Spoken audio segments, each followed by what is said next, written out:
The first routine I ever built for my team lasted exactly 3 days. It was 2022, and I had enough of the floor laundry, the unmade bed, and the general chaos in her room.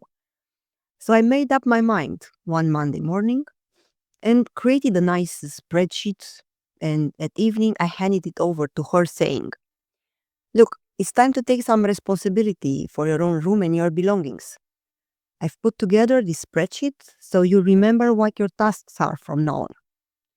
She stared at me, a bit puzzled, and then gave me a faint little nod toward the wall, as if to say, "Fine, pin it there." So I pinned it and left her room feeling very proud of myself. Well, that's sorted. Tuesday, the bed was made. "Oh, it's working," I told myself, still very proud. Such an easy solution. Why did I think of it before? Wednesday, I got home late, didn't see her bedroom. Thursday was a hard day at work. All I wanted was to have a shower and get into bed. Asked her about school, chatted a little, and fell asleep.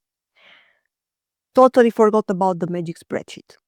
Friday, when I remembered, I walked into her room. My mighty spreadsheet was still there. The routine wasn't. I stood there for a second, feeling like an idiot. But that's when I started to understand that the problem wasn't the routine. It was something I hadn't even considered. That's what we are talking about today.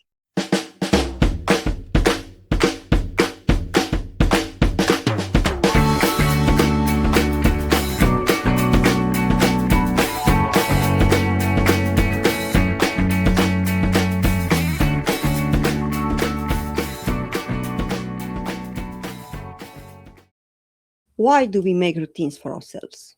To feel more in control, to be more productive, to change our lifestyle, to give ourselves purpose, structure.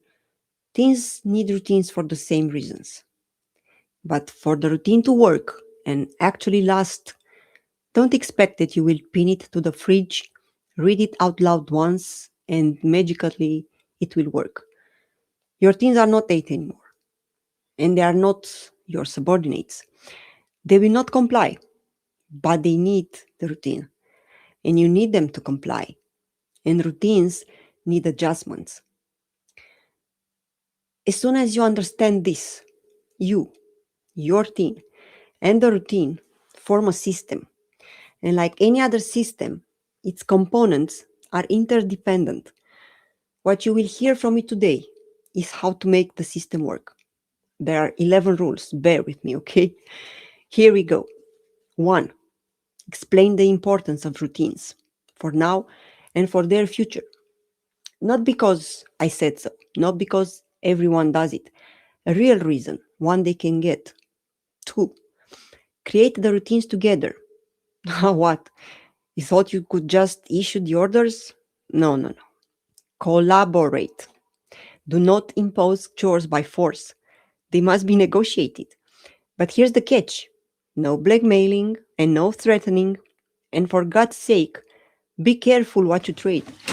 The worst deal you could make is add more screen time, or if no chores, then no phone. Unless you want to amplify the importance of phone in the house. We'll get into all of that in a dedicated episode. Okay, where were we? 3. Keep the routine on site, printed, on pinned, on a family digital app you all use. Out of sight, out of mind, right? 4.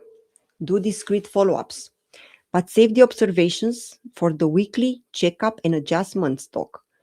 Yes, you do need to schedule one, preferably over the weekend, and every week until the routine settles. Then every 2 weeks, then once a month, but do not drop it entirely. Attention, do not flip out when you notice something you don't like. Breathe and keep it for the scheduled talk. Adjust the routines together when any of the parties, you or them, asks for a review. Why?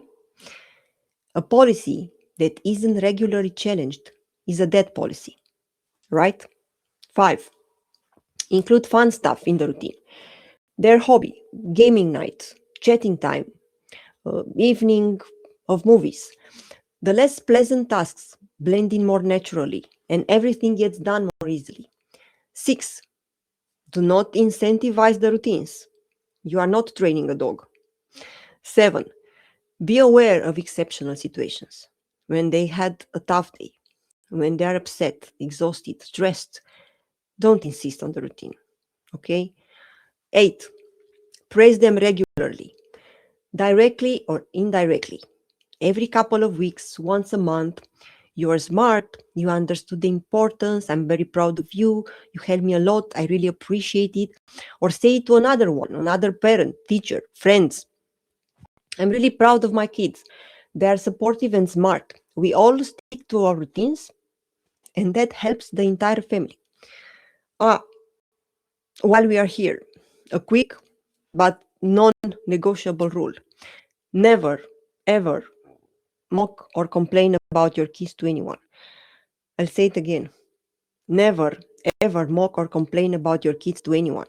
Gossip has a way of reaching far, wide, and lasting a long time.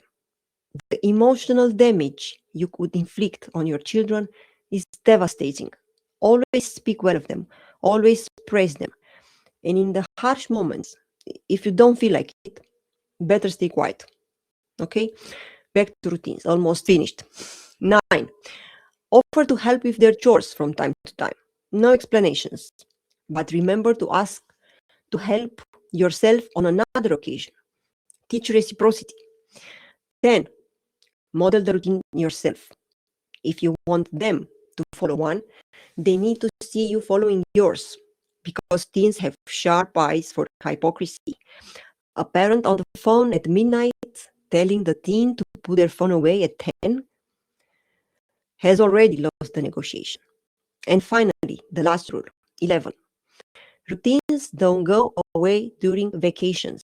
They get adjusted, slimmed, trimmed, but they stay. Don't let the routines disappear if you don't want to go back to square one. Good. Now, want to know why routines fail? For one or more of the following reasons. They are not realistic, meaning not mutually agreed on. They rely on blackmail, threats, or incentives. They are outdated, never adjusted. And here a big one.